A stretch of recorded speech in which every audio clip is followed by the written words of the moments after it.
Hi, my name is Mary Elaine Guanga, and I'm here to do a discussion on week two's topic of daily practice. And the daily practice that I've chosen is the exit ticket. And I'm going to show you an example of one.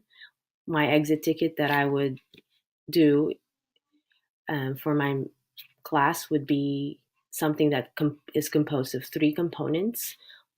Question number so let me briefly explain what I think an exit ticket is. So at the end of the lesson, for example, a math lesson, at the end of that lesson, um, a, each student is given a series of questions in the form of an exit ticket, and it's their way, for example, out of the class if they're going into transition, for example, to recess or lunch. Before they can exit the class, they would have to answer the questions on an exit ticket and turn that into the teacher. So my exit ticket would have three components, three questions. Question number one would be, for example, if we're learning adding fractions with different denominators, I would pose a content specific problem. Um, a second component of my exit ticket would be something that's self reflective, something that would help the student monitor his or her own understanding. Um, and help her think about, okay, what is my comfort level in my understanding of the math lesson for today. So I would have the each student rate herself, him or herself, number with a score of 1 being super uncomfortable, for example, and number 5 would be super comfortable with the lesson. And number 3, a third component of my exit ticket would include um, a review of a past lesson. So, for example, with patterns, if given a series of numbers, the student will need to examine the relationship between those numbers and figure out what the rule is in that pattern and complete the pattern appropriately. So, in my reading for this week in chapter 4, I've learned that in that math is comprised of a lot of concepts, and that those concepts are hierarchical, and all that means is that it's concepts built upon concepts. So it's really important that, especially in the lower grades, that the foundational skills are mastered and that they're proficient at those skills so that they can build upon those skills and be successful in higher math. So, in order to build proficiency and mastery, there is a need for spiraling the curriculum. And in the text, it's also called, I think, distributed practice. Um, and that means continuing a continuous reviewing of the skills and concepts over time. And that's how we build retention. When a skill or a concept is revisited periodically, then that helps the student retain the information in the lesson.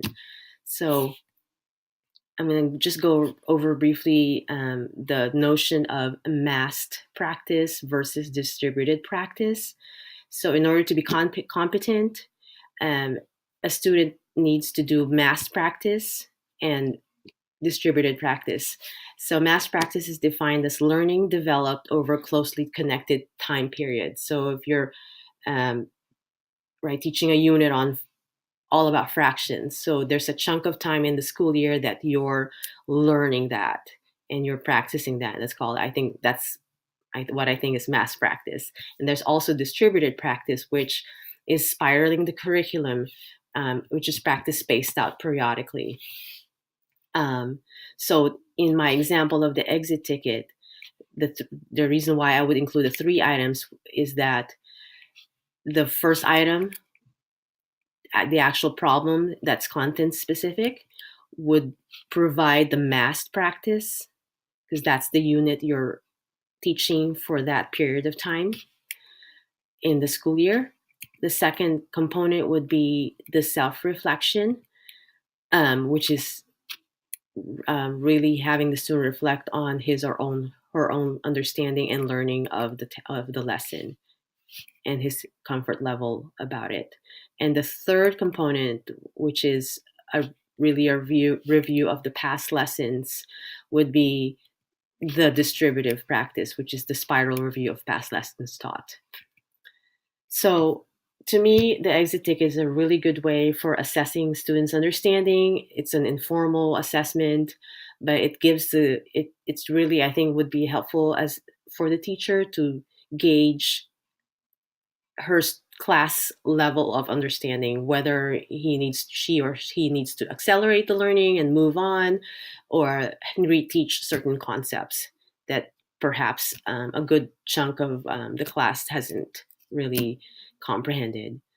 um, and again, I like the second component where the student is able to reflect and monitor his own understanding of the lesson. I think that's really a good piece of information to know as a teacher. And it's also building up skills for the student to, like, hey, let's monitor your understanding. It's kind of getting them into that habit, um, to self-reflect and be more independent that way. So the practice standards reinforced with the use of exit tickets are modeling with mathematics, that is, using illustrations, diagrams, objects, manipulatives if necessary, or equations to show their understanding. And also, another practice standard would be to reason abstractly and quantitatively. And I think what that means is deconstructing a problem by representing with symbols or pictures. Thank you.